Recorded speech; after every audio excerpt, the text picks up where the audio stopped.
हम सभी ने दक्ष यज्ञ की कथा सुनी है, जिसमें दुर्बुद्ध दक्ष द्वारा सदाशिव और माता सती का अपमान होना और माता सती का योगाग्नि में स्वयं को भस्म करना, ये हम सभी ने सुना है। परंतु हमारे ग्रंथ शिव महापुराण में इसी कथा में विस्मय कर देने वाली कथा विस्तृत रूप से मिलती है, जिसमें हमें ज्ञान होता है। सदाशिव रुद्र के कुपित होने पर उनकी जटा से न केवल महाविकराल और हृदय कंपयान वीरभद्र उत्पन्न होते हैं, बल्कि उसी जटा के दूसरे भाग से एक और महाशक्ति उत्पन्न होती है और वीरभद्र के साथ असंख्य शिवगण गए थे, जिनकी काया और क्रोध अग्नि को देखकर ही प्राय जीवों के हृदय फट जाते हैं। आज की प्रस्तुति में हम जानेंगे सृष्टि के सबसे विनाशकारी यज्ञ के बारे में। आपका स्वागत है एपिक सनातन टेल्स में। पूर्व काल में प्रयाग में एकत्रित हुए समस्त मुनियों तथा महात्माओं का विधि विधान से एक बहुत बड़ा यज्ञ हुआ। उस यज्ञ में सिद्धगण, सनक आदि देवी देवता तथा ब्रह्म का साक्षात्कार करने वाले ज्ञानी आए। ब्रह्मा जी भी मूर्तिमान महातेजस्वी निगमों और आगमों से युक्त हो सपरिवार वहां गए। अनेक प्रकार के उत्सवों के साथ वहां उनका विचित्र समाज जुटा था। वहां अनेक शास्त्रों से संबंधित ज्ञान चर्चा होने लगी। उसी समय सती और पार्षदों के साथ त्रिलोकहितकारी सृष्टिकर्ता एवं सबके स्वामी भगवान रुद्र भी वहां पहुंचे। शिव को देखकर संपूर्ण देवताओं, सिद्धों, मुनियों ने भक्ति भाव से उन्हें प्रणाम किया और उनकी स्तुति की। तत्पश्चात शिव जी की आज्ञा पाकर सब लोग प्रसन्नता पूर्वक यथास्थान बैठ गए। उसी समय प्रजापतियों के स्वामी महातेजस्वी प्रभु दक्ष प्रजापति घूमते हुए प्रसन्नता पूर्वक वहां अकस्मात आए। वे ब्रह्मा जी को प्रणाम कर वहां बैठ गए। वे दक्ष ब्रह्मांड के अधिपति और सबके मान्य थे, फिर भी अहंकारी तथा तत्वज्ञान से शून्य थे। उस समय समस्त देवर्षियों ने नतमस्तक स्तुति और प्रणाम द्वारा दोनों हाथ जोड़कर उत्तम तेजयुक्त दक्ष का आदर सत्कार किया, किंतु सबके स्वामी और परम रक्षक महेश्वर ने उस समय दक्ष को प्रणाम नहीं किया। वे अपने आसन पर बैठे ही रह गए। महादेव जी को वहां मस्तक न झुकाते देख दक्ष मन अप्रसन्न हो गए। दक्ष प्रजापति रुद्र पर कुपित हो गए और रुद्र को क्रूर दृष्टि से देखकर सबको सुनाते हुए उच्च स्वर में कहने लगे, ये सब देवता, असुर, श्रेष्ठ ब्राह्मण तथा ऋषि मुझे विशेष रूप से मस्तक झुकाते हैं।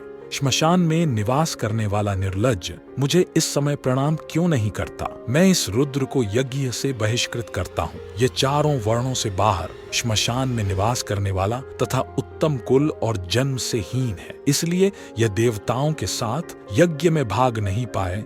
दक्ष की बात सुनकर गणेश्वर नंदी को बड़ा रोष हुआ। उनके नेत्र चंचल हो उठे और दक्ष को बहुत फटकार लगाई। नंदी के फटकारने पर प्रजापति दक्ष रुष्ट हो गए और शिवगणों को शाप दे दिया। दक्ष बोले, हे रुद्रगणों, तुम लोग वेद से बहिष्कृत हो जाओ, वैदिक मार्ग से भ्रष्ट हो जाओ, महर्षियों द्वारा परित्यक्त हो जाओ, पाखंडवाद में लग जाओ, शिष्टाचार से दूर रहो, सिर पर जटा और शरीर में भस्म एवं हड्डियों के आभूषण धारण करो और मद्यपान में आसक्त रहो। तत्पश्चात नंदी ने दक्ष को श्राप देते हुए कहा, दुर्बुद्धे, तेरा आनंददायी मुख नष्ट हो जाए, आत्मज्ञान को भूलकर पशु के समान हो जाए और कर्म भ्रष्ट तथा अनीतिपरायण होकर शीघ्र ही बकरे के मुख से युक्त हो जाए। सदाशिव महादेव जी भी नंदी की वह बात सुनकर हंसते हुए और समझाते हुए मधुर वचन कहने लगे, हे नंदन, तुमने व्यर्थ में ही ब्राह्मण कुल को श्राप दे दिया। इस समय मुझे शाप नहीं मिला है, इस बात को तुम्हें ठीक ठीक समझना चाहिए।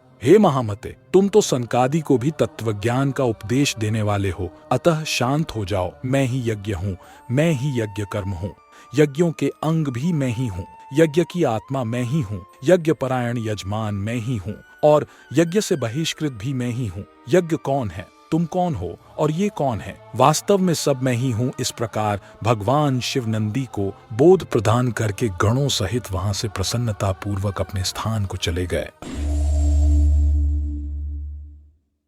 उस समय रुद्र को शाप दिए जाने की घटना का स्मरण करके दक्ष सदा महान रोष से भरे रहते थे। मूर्ख बुद्धि वाले वे शिव के प्रति श्रद्धा को त्याग कर शिव पूजकों की निंदा करने लगे।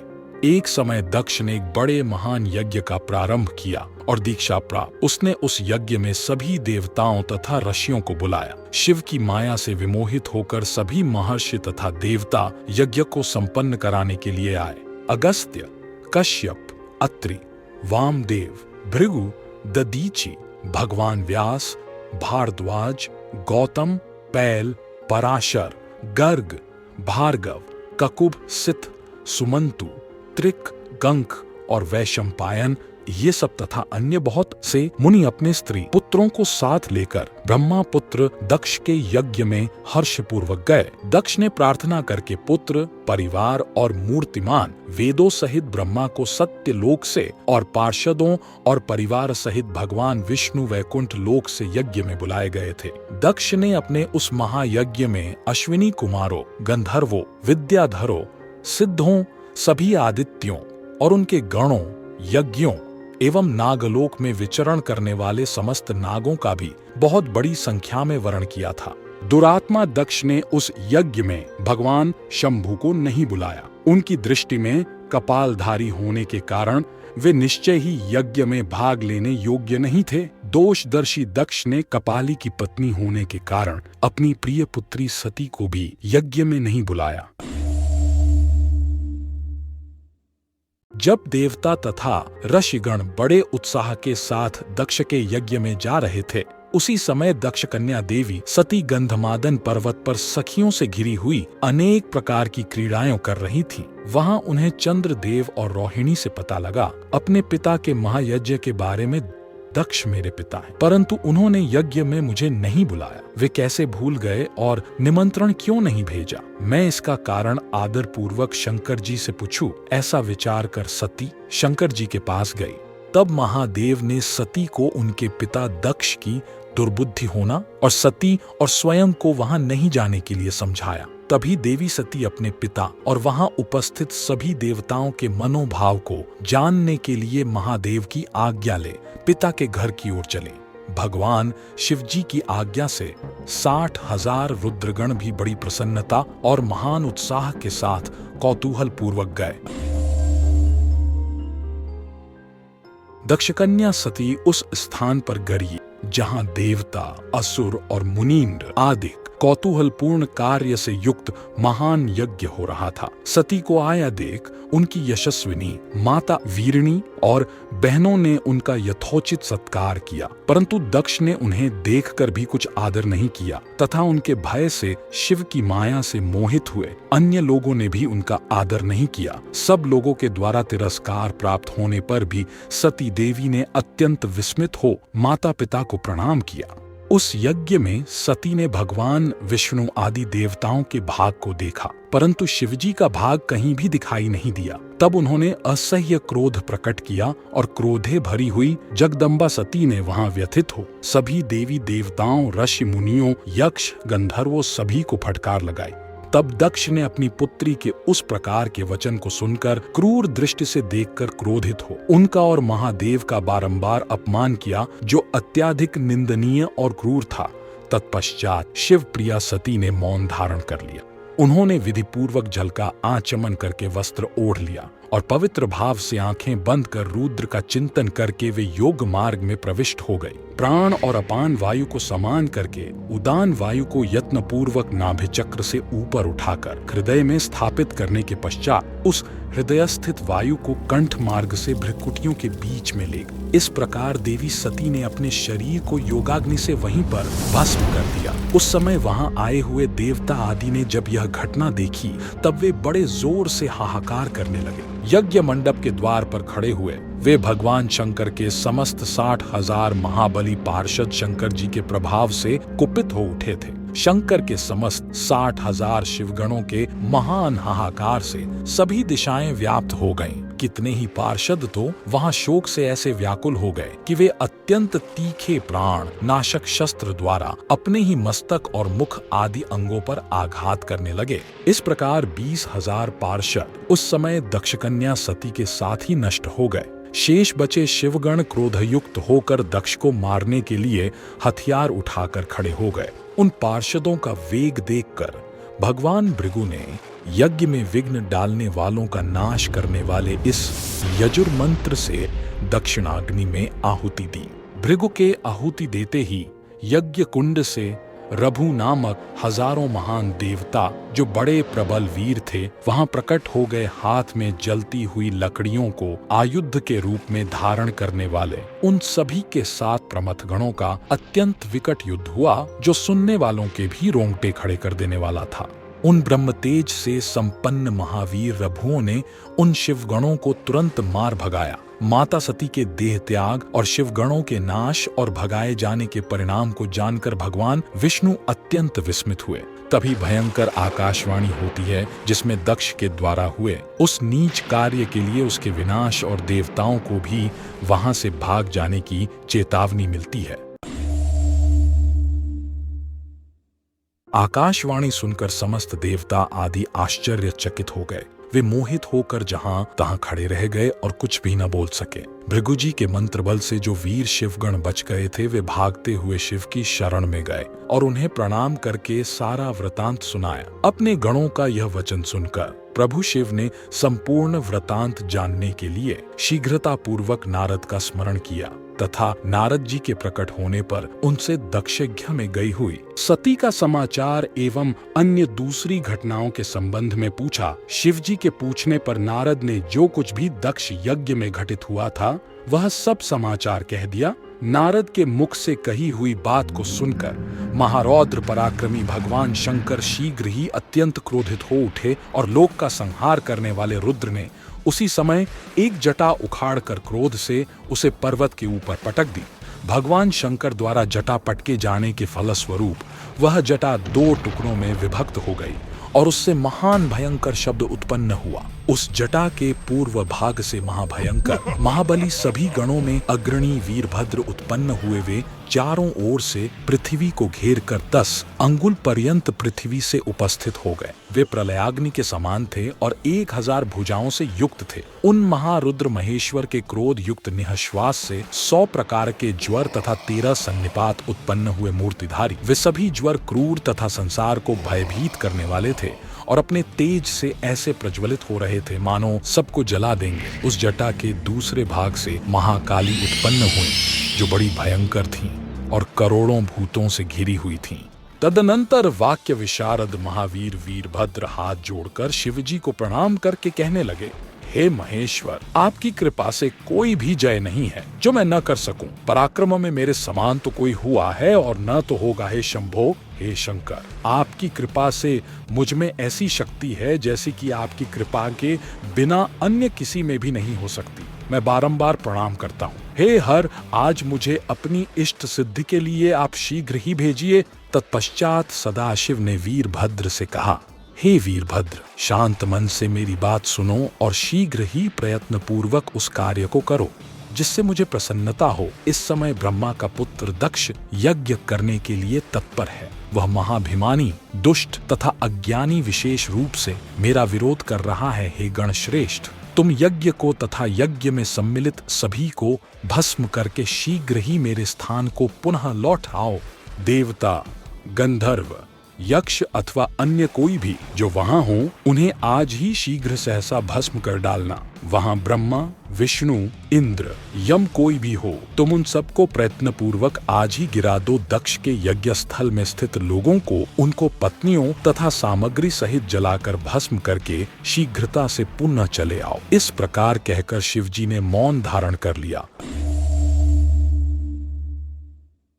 त्रिशूलधारी भगवान रुद्र को प्रणाम करके लाल नेत्रों से युक्त वीरभद्र दक्ष यज्ञ की ओर चले। महात्मा वीरभद्र शिव के समान ही वेशभूषा धारण करके रथ पर बैठकर उन गणों के साथ चल पड़े। उनकी 1000 भुजाएं थीं। उनके शरीर में नागराज लिपटे हुए वे प्रबल और भयंकर दिखाई पड़ रहे थे। उनका रथ 8 लाख हाथ विस्तार वाला था। उसमें 10,000 सिंह जुटे हुए थे जो प्रयल पूर्वक रथ को खींच रहे थे। उसी प्रकार बहुत से प्रबल सिंह, शार्दूल, मगर, मत्स्य और हजारों हाथी उनके पार्श्वरक्षक थे। इस प्रकार जब दक्ष के विनाश के लिए वीरभद्र ने प्रस्थान किया, उस समय कल्प वृक्षों से फूलों की वर्षा होने लगी। उसी समय काली, कात्यायनी, ईशानी, चामुंडा, मुंडमर्दिनी, भद्रकाली, भद्रा, त्वरिता तथा वैष्णवी इन 9 दुर्गाओं तथा समस्त भूत गणों के साथ महाकाली दक्ष का विनाश करने के लिए चल पड़ी। शिव की आज्ञा के पालक डाकिनी, शाकिनी, भूत, प्रमथ, गुह्यक, कूष्मांड, परपट, चटक, ब्रह्म राक्षस, भैरव तथा क्षेत्रपाल आदि वीर दक्ष के यज्ञ का विनाश करने के लिए तुरंत चल दिए। उसी प्रकार 64 गणों के साथ योगिनियों का मंडल भी सहसा कुपित होकर दक्ष यज्ञ का विनाश करने के लिए निकल पड़ा। महाभयंकर हृदय कंपित शिव गणों की सेना अति विशाल और विकराल थी, जिनकी संख्या इस प्रकार थी। शंकुकर्ण नामक गणेश्वर 10 करोड़ गणों के साथ, केकराक्ष 10 करोड़ गणों के साथ तथा विकृत 8 करोड़ गणों के साथ चल पड़े। विशाख 64 करोड़, पारयात्रिक 9 करोड़, सर्वाकक 6 करोड़, वीर विकृतानन भी 6 करोड़, गणों में श्रेष्ठ ज्वालकेश 12 करोड़, समदज्यमान 7 करोड़, दुद्रब 8 करोड़, कपालीश 5 करोड़, संदारक 6 करोड़, कोटि और कुंड 1 करोड़, गणों में उत्तम विष्टम्भ 64 करोड़ वीरों के साथ, सन्नाद पिप्पल 1000 करोड़, आवेशन तथा चंद्रतापन 8 करोड़, गणाधीश महावेश 1000 करोड़ गणों के साथ, कुंडी 12 करोड़ और गणश्रेष्ठ पर्वतक भी 12 करोड़ गणों के साथ दक्ष यज्ञ का विध्वंस करने के लिए चल पड़े। काल, कालक और महाकाल 100 करोड़ गणों को साथ लेकर दक्ष यज्ञ की ओर चल पड़े। अग्निकृत 100 करोड़, अग्निमुख 1 करोड़, आदित्य मूर्धा तथा घनावह 1 करोड़, सन्नाह 100 करोड़, गण कुमुद 1 करोड़, अमोघ तथा कोकिल 1 करोड़ और गणाधीश काष्ठागूढ़, सुकेशी, वृषभ तथा सुमंत्रक 64 करोड़ गणों को साथ लेकर चले।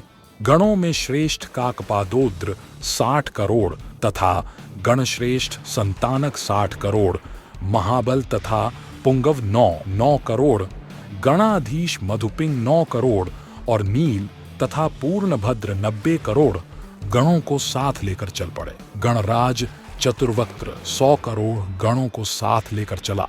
गणेश्वर विरूपाक्ष, तालकेतु तथा गणेश्वर 50 64 करोड़, संवर्तक, स्वयं प्रभु कुलौश, लोकांतक, दीप्तात्मा, दैत्यांतक एवं शिव के परम प्रिय गण श्रीमान भृंगी, ऋटि, अशनि, भालक और सहस्रक 64 करोड़ गणों के साथ चले। महावीर तथा वीरेश्वर वीरभद्र भी शिवजी की आज्ञा से 20 सैकड़ों तथा हजारों करोड़ गणों से घिरे हुए वहां पहुंचे। दक्ष यज्ञ में पहुंचने के पश्चात शिवगणों और ब्रह्मर्षि भृगु द्वारा उत्पन्न योद्धा और दक्ष की सेना के बीच अति विनाशक युद्ध हुआ और वीरभद्र और विष्णु युद्ध जो अत्यंत भयानक था, और वीरभद्र द्वारा दक्ष का मस्तक अलग किए जाने के पश्चात परम दयालु रुद्र द्वारा बकरे का मस्तक लगाकर दक्ष को शिव तत्व का बोध होना, ये सभी घटनाएं घटती हैं। अगर आप चाहते हैं कि हम इस पर भी प्रस्तुति बनाएं, तो हमें कमेंट सेक्शन में जरूर बताएं। वीडियो पसंद आया तो ऐसी ही वीडियो के लिए चैनल को सब्सक्राइब और वीडियो को लाइक और शेयर कीजिए। आप सभी के समय के लिए आभार। मिलते हैं अगले वीडियो में।